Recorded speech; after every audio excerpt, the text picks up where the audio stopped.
देख रहे न्यूज 18 में हूं आपके साथ मेनका चौधरी।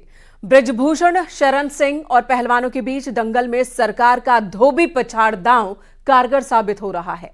खेल मंत्रालय ने कुश्ती संघ को रद्द करते हुए संजय सिंह की तरफ से लिए गए सभी फैसलों पर भी रोक लगा दी है, जिसे पहलवान बड़ी जीत मान रहे हैं। तो वहीं ब्रिजभूषण सिंह ने कुश्ती से संन्यास लेने की बड़ी बात कही, यानी सरकार के फैसले से भले ही पहलवानों को राहत मिली हो, लेकिन दंगल अब भी जारी है। बेटियों की लड़ाई लड़ रहे थे, जो सम्मान हमें देश ने दिया है, उस सम्मान के साथ मुझे लगता है कि हम तो बेटियों को सम्मान नहीं दिला पाया, तो मुझे लगा कि मैं इस सम्मान का हकदार नहीं हूँ। ब्रिजभूषण सिंह से घमासान, संजय को कमान। और फिर इस दंगल को पहलवानों ने मेडल वापसी की जद में जब लाए तो नए संघ को ही रद्द कर दिया गया। खेल मंत्रालय ने बड़ा फैसला लेते हुए रेसलिंग फेडरेशन ऑफ इंडिया की नई बॉडी को सस्पेंड कर दिया है। और यह ऐलान तब किया गया जब ओलंपिक पदक विजेता साक्षी मलिक ने संन्यास की घोषणा कर दी और बजरंग पूनिया ने पद्मश्री सम्मान वापस कर दिया। देखो, वो उनका पॉलिटिकल है, वो उनका एजेंडा है, लेकिन हमारी जो लड़ाई है वो सरकार से ना थी और ना आगे रहेगी। हमारी लड़ाई सिर्फ एक आदमी से थी। हमारी लड़ाई जो है महिलाओं के लिए थी, फेडरेशन में जो बेटियां हैं, जो नए रेसलर्स हैं, उनके लिए थी। और बस ये लड़ाई हम लड़ रहे हैं अपने तरीके से, जैसे भी है। मैं तो संन्यास का मैंने अनाउंस किया है और बस यही चाहूँगी कि जो आने वाली बेटियां हैं, बच्चे हैं, उनको न्याय मिले। इसके साथ ही खेल मंत्रालय ने कुश्ती संघ के आगामी सभी कार्यक्रमों को भी रद्द कर दिया है। खेल मंत्रालय ने अपने आदेश में कहा है कि नए संघ ने नियमों के खिलाफ जाकर आगामी टूर्नामेंट और कार्यक्रमों का ऐलान किया था, जिसमें अंडर 15 और अंडर 20 के नेशनल नंदिनी नगर गोंडा में कराए जाने का फैसला लिया गया था। साक्षी मलिक समेत कई महिला पहलवानों ने इस पर सवाल खड़े किए थे। खेल मंत्रालय ने आदेश में कहा है कि कुश्ती संघ अब अगले आदेश तक कोई भी फैसला नहीं ले सकेगा। दरअसल कुछ पहलवानों ने पहले ब्रिजभूषण सिंह को भारतीय कुश्ती संघ अध्यक्ष पद से हटाने की मांग की। जब ये मांग पूरी हो गई, फिर नए अध्यक्ष संजय सिंह के खिलाफ मोर्चा खोल दिया गया और बात संन्यास से लेकर अवार्ड लौटाने पर आ गई। क्योंकि पहलवानों का कहना है कि संजय सिंह ब्रिजभूषण के करीबी हैं और इसकी तस्वीर चुनाव के बाद देखने को भी मिली थी, जब दोनों ने एक साथ अपनी जीत बताई थी। लेकिन अब तीर कमान से निकल चुकी है। कानूनी प्रक्रिया को अडॉप्ट करना है। ये चुने हुए जो फेडरेशन के लोग हैं वो अपना फैसला लेंगे। मैंने कुश्ती से संन्यास ले लिया है। मैं लगातार अपने नेताओं के संपर्क में रहता हूं, हर पार्टी मीटिंग को अटेंड करता हूं, मोदी जी को भी नमस्ते करता हूं, अमित शाह जी से भी भेंट करता हूं, नड्डा जी से भेंट करता हूं। ऐसा कोई फैसला मैंने नहीं लिया। अब क्या एक्टिविटी पे रोक लगाया क्या नहीं है तो उसको मैं अभी देख लेता हूं, उसके बाद करता हूं। अभी कोई कमेंट नहीं, केवल एक्टिविटी पे जो सुनने में आया कि एक्टिविटी पे रोक लगाया गया है। नियम विरोध जो है फैसले लिए गए, जो भी है अभी कोई कमेंट नहीं है। इसके बाद मैं लेटर अपना देख लेता हूँ क्या क्या है क्या नहीं, उसके बाद मैं कमेंट करता हूँ। धन्यवाद। अभी नो कमेंट।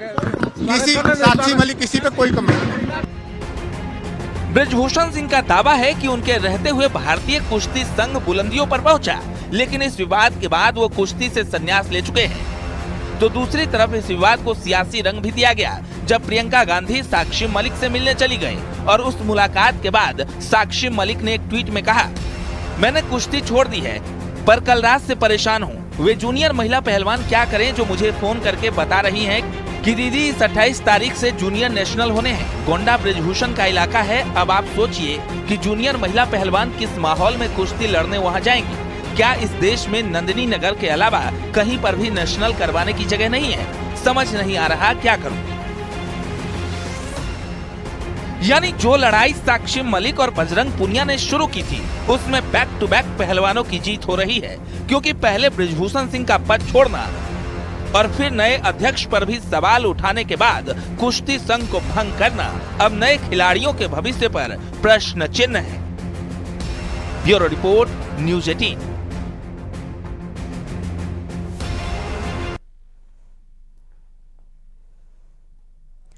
इधर विपक्षी गठबंधन के सहयोगी डीएमके ने एक बार फिर उत्तर भारतीयों को लेकर विवादित बयान दिया। इस बार दयानिधि मारन ने यूपी बिहार के लोगों के लिए अमर्यादित शब्दों का इस्तेमाल किया। डीएमके सांसद दयानिधि मारन ने कहा कि बिहार और उत्तर प्रदेश के लोग जो केवल हिंदी बोलते हैं वो मजदूरी करते हैं और मजदूरी के लिए तमिलनाडु चले जाते हैं, जहां वो सड़कों और शौचालयों की सफाई जैसे छोटे मोटे काम करते हैं। दयानिधि मारन ने ये बयान दिया, जिसके बाद अब काफी तीखी प्रतिक्रियाएं सामने आ रही हैं।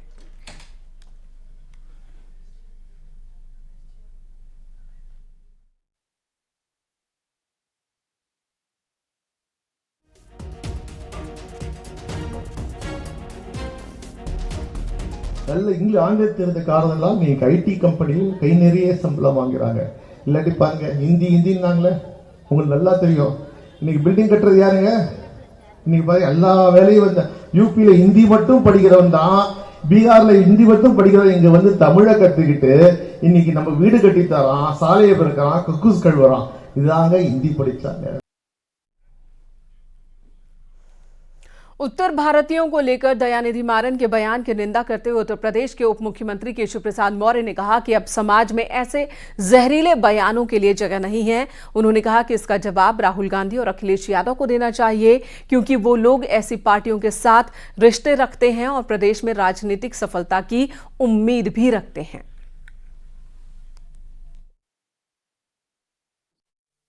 जब इस प्रकार की जो भाषा बोलते हैं मैं उसकी निंदा करता हूं, लेकिन इसका जवाब श्री राहुल गांधी जी को देना चाहिए, श्री अखिलेश यादव जी को देना चाहिए, और जो ऐसी पार्टियों से अपने रिश्ते रखते हैं और उत्तर भारत में राजनीतिक सफलता की आस भी रखते हैं, इसका जवाब उनको देना चाहिए। हमारे लिए उत्तर हो, दक्षिण हो, पूरब हो, पश्चिम हो, सारा भारत एक है, सारे भारतवासी एक हैं और देश की प्रगति में सबके सहयोग की अपेक्षा रहती है।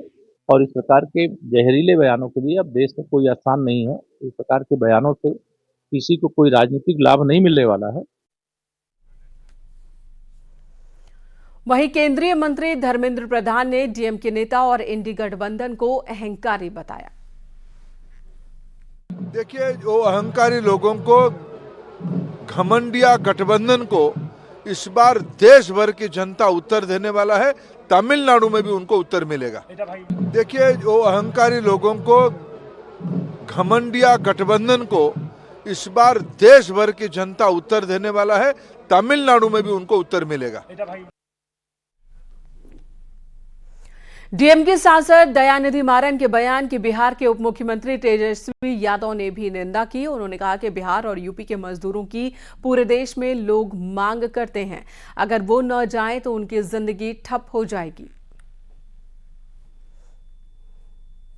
लोगों को, जो मजदूर हैं, पूरे देश में जो है मांग उठती है, लोग डिमांड करते हैं, अगर वो ना जाए तो उनकी जिंदगी जो है ठप हो जाएगी। लोग आके हमारे यहाँ इस तरह का काम करते हैं, तो ये निंदनीय है। इसलिए हम सब लोग जो है इसकी निंदा करते हैं और इस तरह के बयान से दूसरे राज्यों के नेताओं को, चाहे कोई दल में हो, बचना चाहिए।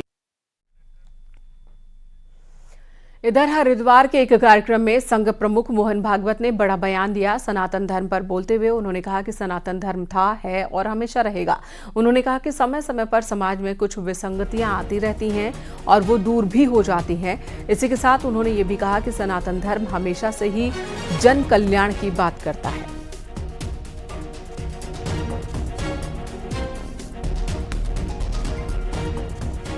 हमारी प्रार्थनाओं में संपूर्ण सुख का विचार है और वो कल्याण की हमारी कल्पना, यानी भौतिक आध्यात्मिक सुख, उसके लिए प्रयास दोनों तरफ करना है। अविद्यया मृत्युम तीर्त्वा विद्ययामृतमश्नुते। पहले दुनिया इस दृष्टि को ग्रहण करे, इसको कहते हैं सनातन। समष्टि और कल्याण की कल्पनाएं सनातन के प्रकाश में ग्रहण करें, क्योंकि जैसा कहा गया, चिदानंद जी महाराज ने कहा कि सनातन वो है जो है, जो था, है और रहेगा। यहां हमको भी सोचना है कि था ठीक है ये भी ठीक है, लेकिन जो था और है प्राचीन काल से आ रहा है उसमें कई प्रभाव जुड़ते हैं। कई बार कुछ विकृतियां आती है जो पाठभेद के कारण दूसरी बातें घुस जाती है, अर्थलोप के कारण शब्द केवल रहते उसके कारण कुरीतियां बनती है। तो जो रहेगा वो सनातन है। राम मंदिर ट्रस्ट ने प्राण प्रतिष्ठा के लिए तैयार किए जा रहे राम मंदिर की तस्वीरें शेयर की हैं। भगवान रामलला के मंदिर का मुख्य द्वार और सीढ़ियां बनकर तैयार है। प्राण प्रतिष्ठा के लिए राम मंदिर को फाइनल टच दिया जा रहा है। तो ये तस्वीरें एक बार फिर से शेयर की गई हैं। मंदिर निर्माण की तस्वीरें वक्त वक्त पर मंदिर ट्रस्ट की ओर से जारी की जाती है। इस बार देखिए मंदिर का ये प्रथम तल है जिसका पूरा आकार इस वक्त आप देख पा रहे हैं। 22 जनवरी 2024 को प्राण प्रतिष्ठा समारोह है और उससे पहले प्रथम तल को पूरी तरह से तैयार कर लिया जा रहा है। सभी पिलर्स लग चुके हैं, दरवाजे लग चुके हैं। ये तस्वीरें एक बार फिर से जारी की गई हैं।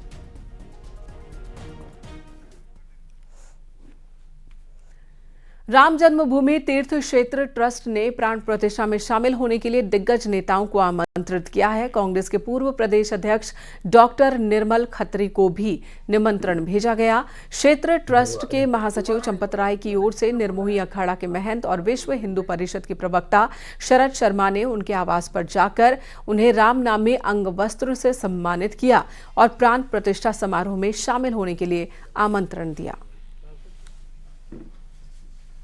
श्री राम जन्मभूमि तीर्थ क्षेत्र ट्रस्ट के जो हमारे महासचिव हैं आदरणीय चंपत राय जी, उनका गहरा लगाव जो है इस परिवार से है और आदरणीय निर्मल जी, इनके योगदान को हम लोग विस्मृत नहीं कर सकते। यह परिवार जो है प्रारंभ काल से ही जो है अपरोक्ष रूप से सहयोगी रहा है और आज जो हमको बड़ा सौभाग्य मिला कि हम आपके निवास पर आए और आपका दर्शन प्राप्त हुआ। साथ ही जो श्री राम जन्मभूमि की प्राण प्रतिष्ठा का कार्यक्रम जो 22 जनवरी को है उसको लेकर निमंत्रित करने आए हैं और उन्होंने सहर्ष स्वीकार किया है और मुझे लगता है कि वह पधारेंगे और रामलला का जो दिव्य और भव्य मंदिर का निर्माण हो रहा है उसको अपने नेत्रों से उसको देखेंगे। 22 जनवरी से पहले अयोध्या प्रभु श्री राम के रंग में रंग चुकी है। प्राण प्रतिष्ठा से पहले बढ़ी राम मंदिर के मॉडल और कीरिंग की मांग बढ़ गई है। अयोध्या आने वाले श्रद्धालु बड़ी संख्या में इसकी खरीदारी भी कर रहे हैं। राम मंदिर के मॉडल वाली की रिंग्स की धूम हर तरफ देखने को मिल रही है। अयोध्या में बड़े पैमाने पर लोग ये खास रिंग्स खरीद रहे हैं। राम मंदिर मॉडल वाली की रिंग का लोगों के बीच खासा क्रेज है।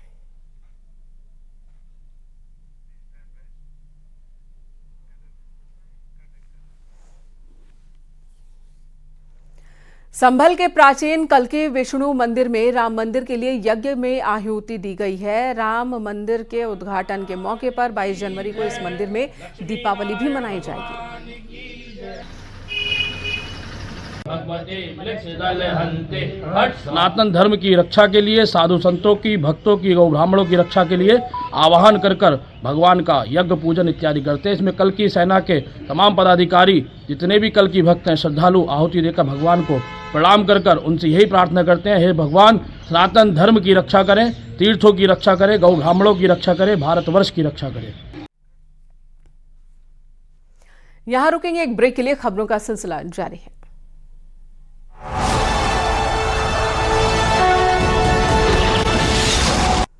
खबर गाजियाबाद से, जहां बदमाशों ने दिन दहाड़े फायरिंग की है। प्रॉपर्टी डीलर के ऑफिस में गोली चलाई है। स्कूटी से आए थे बदमाश। मधुबन बापूधाम थाने में एफआईआर दर्ज हुई है।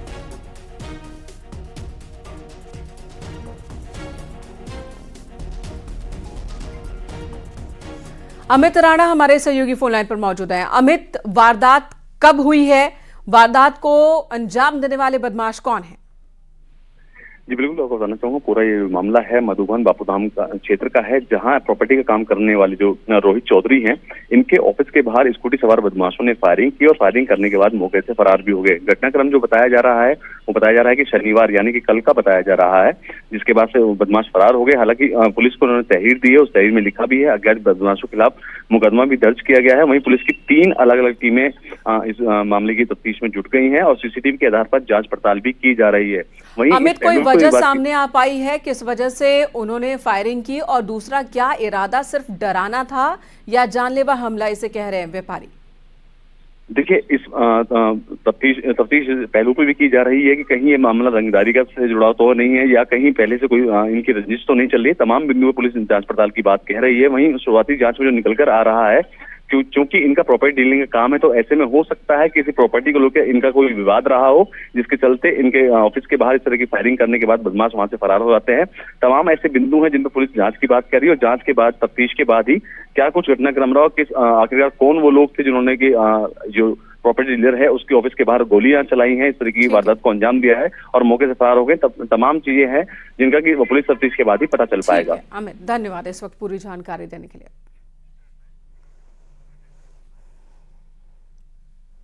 रामनगर के मोहान इलाके में एक बाघ लंबे समय से आबादी के आसपास रह रहा है। इस बाघ का शनिवार रात का एक वीडियो सामने आया जिसमें यह बाघ फिर जंगल से आबादी की तरफ रुख करता दिख रहा है।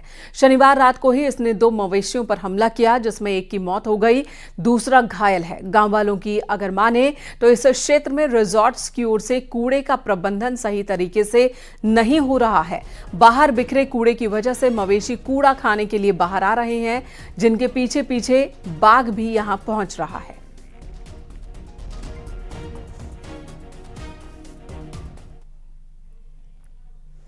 हरिद्वार के रुड़की विकास प्राधिकरण अवैध प्लॉटिंग और बिना नक्शा पास किए गए भवनों पर लगातार कार्रवाई कर रहा है। पिछले 1 महीने में 23 से ज्यादा अवैध प्लॉटिंग पर ध्वस्तीकरण की कार्रवाई की जा चुकी है, जबकि बिना नक्शा पास कराए बने 5 भवनों पर कार्रवाई की गई। लेकिन अभी भी कई भूमाफिया अवैध तरीके से कॉलोनी काट रहे हैं। HRDA ने सख्त निर्देश दिए हैं कि अगर बिना नक्शा पास कराए कहीं पर भी भवन निर्माण होता है या फिर प्लॉटिंग की जाती है तो वहां पर कार्रवाई होगी।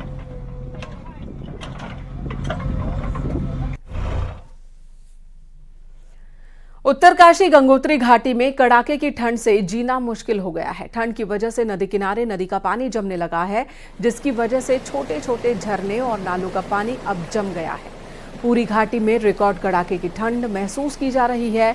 हालात ये बन गए हैं कि क्षेत्रों में हर दिन तापमान गिर ही रहा है।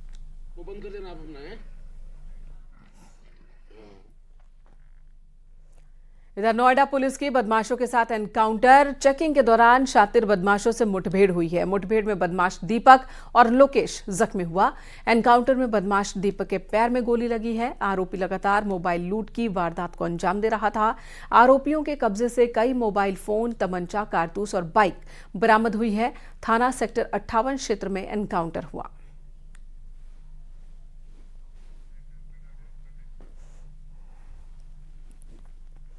कानपुर देहात में पुलिस ने मुठभेड़ के दौरान 25,000 के इनामी अपराधी को गिरफ्तार किया। चेकिंग के दौरान जब पुलिस ने अपराधी को रोकने की कोशिश की तो उसने पुलिस पर फायरिंग कर दी और भागने की कोशिश की।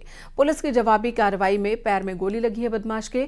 पुलिस ने उसे गिरफ्तार किया, अस्पताल में भर्ती करवाया।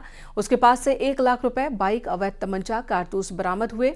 कोतवाली अकबरपुर क्षेत्र में यह एनकाउंटर हुआ है।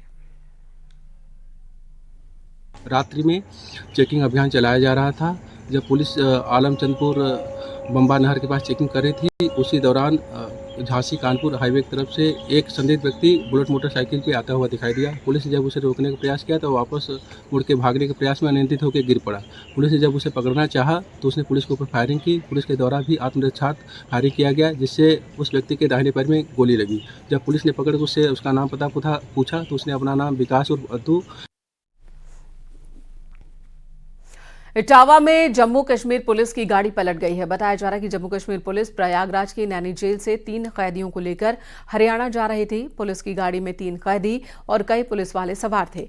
वो तो गनीमत रही कि सभी पुलिसकर्मी सुरक्षित बाहर निकल आए। आपको बता दें कि पुलिस की गाड़ी का एक्सल टूट गया था, जिसकी वजह से यह हादसा हुआ।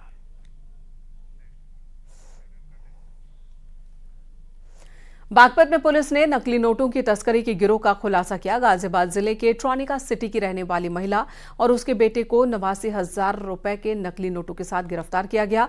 आरोपों के मुताबिक ये नकली नोट बिहार से तस्करी कर दिल्ली और यूपी के कई जिलों में चलाए जा रहे थे। खेकड़ा कोतवाली पुलिस की टीम ने दिल्ली सहारनपुर हाईवे पर चेकिंग के दौरान घेराबंदी की और इन्हें पकड़ा। हालांकि बिहार से तस्करी कर नकली नोट लाने वाला तस्कर भाग निकला। पुलिस ने मां बेटे के पास से 500 रुपए के 178 नकली नोट बरामद किए हैं।